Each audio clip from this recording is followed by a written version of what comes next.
ونشوف يا حبايبي شكل الفلافل بتاعتنا عامله ازاي. نسمي الله كده، بسم الله الرحمن الرحيم. سامعين صوتها بتخروش معايا ازاي؟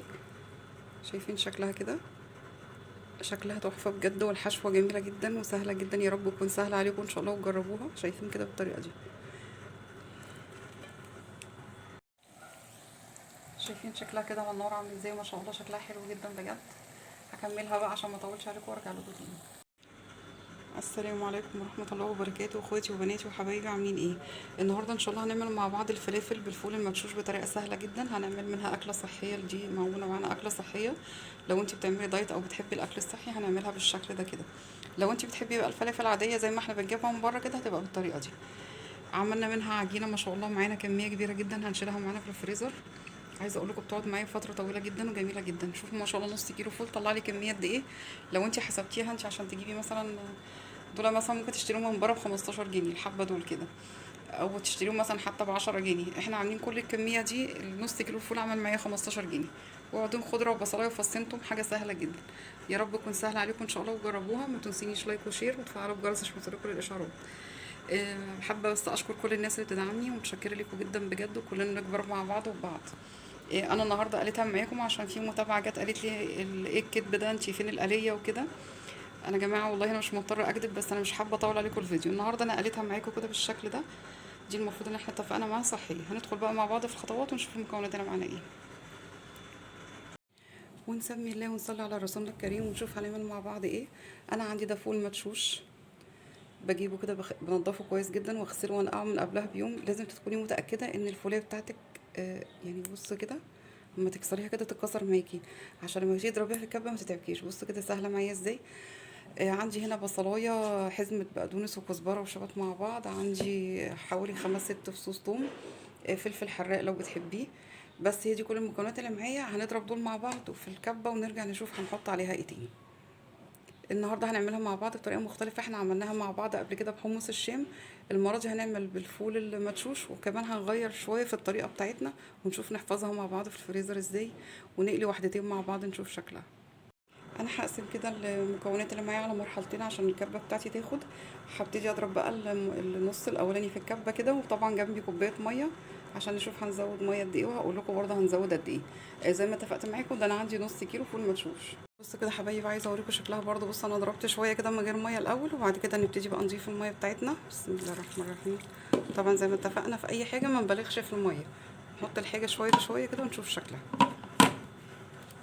هضرب بقى الكميه بقيه الكميه وارجع لكم. ومعايا سباتولا كده بالشكل ده. لازم انزل الجوانب بتاعتي كل شويه كده. بص بدات تطري معايا من تحت شويه اهي. شايفين كده شكلها؟ تبتدي بقى واحده واحده كده معايا. وكده حبايبي شايفين القوام بتاعي بقى عامل ازاي؟ كريمي خالص جدا ولونها تحفه بجد. طبعا لو انت حابه تزودي الخضره عن كده زودي، انا بحبها الصراحه فاتحه شويه. وكده حبايبي خلاص خلصنا العجينه بتاعتنا كده بالشكل ده. انا اخدت معايا حوالي كوبايه وثلاث معالق كده او ربع ميه. طبعا بيرجع لحسب الفول بتاعك او حسب السوائل اللي بيشربها. ما تخليش العجينه طريه معاكي جدا عشان تعرفي تقليها ما تفكش منك في الزيت. شايفين قوامها ما شاء الله تحفه بجد، روعه بجد. شايفين شكلها ولونها تحفه. هنشوف بقى هنعمل مع بعض ايه. هنشيل الكميه نشيلها في الفريزر هنشيلها ازاي، واللي هنعمله ازاي. ونشوف حبايبي كده العجينه بتاعتي بعد ما خلصت. شايفين ما شاء الله شكلها روعه بجد وناعمه جدا. يا رب تكون سهله عليكم ان شاء الله. انا عندي هنا هحفظها ازاي. انا عندي دي علب تلاجة بتيجي بغطا كده بالشكل ده كده بالطريقه دي. هبتدي اشيل جزء عندي كده، اعرف بس الكميه اللي انا هشيلها من غير ملح ومن غير توابل خالص في علبه، واللي هستعملها على طول في علب تانية. شايفين شكلها كده؟ خلاص ابتدي املى العلبه بتاعتي كده بالطريقه دي.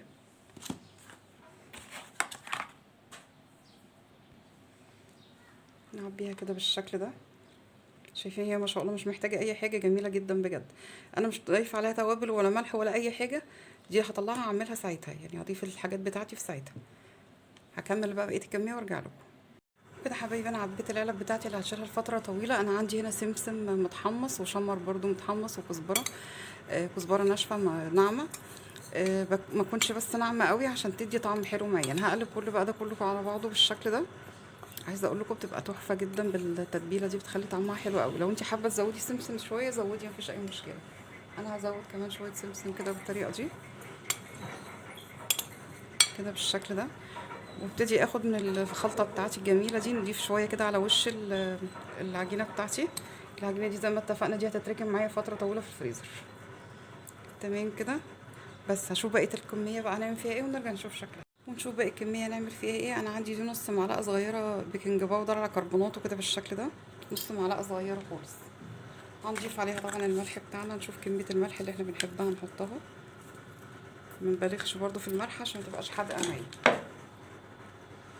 وعندي كمان رشة فلفل اسود كده برضه عشان البصل، طبعا طالما فيها بصل لازم فلفل اسود. ما نكترش برضه زي ما اتفقنا، البهارات دي مش عايزه اكترها عشان ما تغمقش معايا العجينه بتاعتي. واللي هي الملكه الفلافل بقى الكزبره والشمر.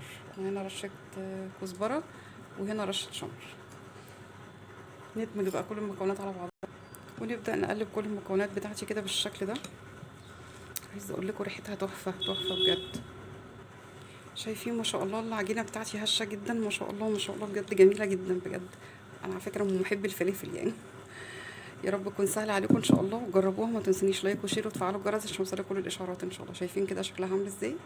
الحتت اللي هي البنفسجي اللي عندي دي مكان البصل، على فكره انت لو عندك بصل ابيض افضل يعني، بس الصراحه ده اللي كان متوفر عندي. وكده حبايبي الكميه اللي عبيناها مع بعض كده بالشكل ده، انا عبيت هنا 3 علب كبار. انا عايزه اقول لكم بتيجي بمبالغ غاليه جدا من بره، ودول عندي 3 علب صغيرين بالشكل ده. العلب اللي من بره دي انا ضايفه عليها ملحها وتوابلها وكل حاجه. العلب دي بقى تتركن عندي شويه عشان عايزاها تقعد معايا فتره في التلاجة. عايزه اقول لكم بتبقى طعمها تحفه بجد، والشمر واليانسون والسمسم بيخلي طعمها حلو جدا. يا رب تكون سهله عليكم ان شاء الله. هنشوف بس هنعمل مع بعض شويه كده، نشوف اللي فاضل معايا قد ايه. ودي كده الكميه اللي باقيه معايا كده بالشكل ده، هنبتدي نقليها بقى مع بعض ونشوف هنعملها مع بعض ازاي. وكده حبايبي انا عندي معلقه زيت هنا بالشكل ده، هضيف فيها بصلايه صغيره خالص كده. انا حاطه حجم البصلايه بتاعت الشوربه، وهنضيف عليها الفلفل الحراق بتاعنا كده بالطريقه دي. نقطع الفلفل حتت صغيره خالص ونشوحها كده بالشكل ده. انا حسيت ان الزيت شويه، ضفت كمان معلقه زيت كده بالطريقه دي. نبتدي نشوحها كده كويس. ده انا عندي فلفل مفرزاه كده زي الشطه، هريسه الشطه كده، انا عاملاها خشن شويه شايله في الفريزر عندي بالطريقه دي. عندي حراق وبارد، اللي انت متوفر عندك حطيه. انا يا دوب هتبل بس البصله بتاعتي كده بالشكل ده. هنحمرها كده لغايه ما تاخد بس لون ذهبي، ونضيف عليها الفلفل بتاعنا كده. خلاص نضيف بقى الفلفل بالشكل ده. طبعا نهدي على النار. انا عامله بس كميه صغيره معايا على قد الفلافل اللي عاملاها معايا النهارده. هرش رشه بابريكا صغيره جدا بالشكل ده عشان تزود اللون اكتر كمان. لو انت مش حابه تضيفيها مفيش اي مشكله، وذره ملح صغير بس. هنقلب بقى كده كله على بعضه. خلاص كده خلصت معايا بالشكل ده. شايفين شكلها كده؟ شكلها روعه بجد. بس هطفي عليها بقى ونرجع نشوف هنقلب الفلافل مع بعض ازاي. وكده انا ضفت الزيت بتاعي على النار، ابتدي اخد العجينه بتاعتي كده بالشكل ده. ابل ايدي كده سمسم وشمر كده بالشكل ده، وامسكها من هنا كده واعملها كده بالطريقه دي. انا هعمل الاولانيه دي اللي هي زي ما قلنا قبل كده الفلافل الصحيه مع بعض. هنبتدي نعملها بزيت الزيتون كده، والمفروض الزيت ما يسخنش قوي الصراحه. نبتدي ناخد العجينه بتاعتي كده بالشكل ده. شايفين ما شاء الله تشكيلها كده. اضيفها كده في السمسم والشمر والكزبره بتاعتي كده بالطريقه دي كده اهي. سامحوني بقى مش عارفه امسك التليفون وانا بصور كده بالشكل ده. هكمل بقى الكميه دي على كده وارجع اوريكم شكلها. وكده قلبناها الناحيه التانية بالشكل ده كده. شايفين شكلها؟ معلش بقى انا اضطريت اصور معاكم عشان في متابعه معايا من المتابعين قالت لي ايه الكيس ده، فين الآلية؟ فانا حبيت اوريها بس الآلية ان انا بقلي فعلا. بس طبعا انتوا عارفين بقى زيت وحاجات كتير كركبه جنب بعض بيبقى صعبه الآلية شويه. طبعا كلنا عارفين بيتقلى ازاي، مش محتاجه كلام يعني. كده شايفين شكلها روعه بجد. بس هكمل بقيه الكميه وارجع له.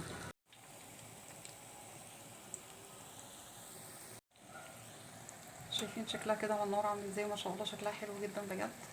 هكملها بقى عشان ما اطولش عليكم وارجع لكم تاني. ودي كده حبايبي الكميه اللي طلعت معايا ما شاء الله. شايفين من نص كيلو فول عملنا كميه قد ايه؟ ما شاء الله كميه كبيره جدا وسهله جدا وبسيطه. شوفوا عملنا كام علبه مع بعض كده بالشكل ده. شايفين كده؟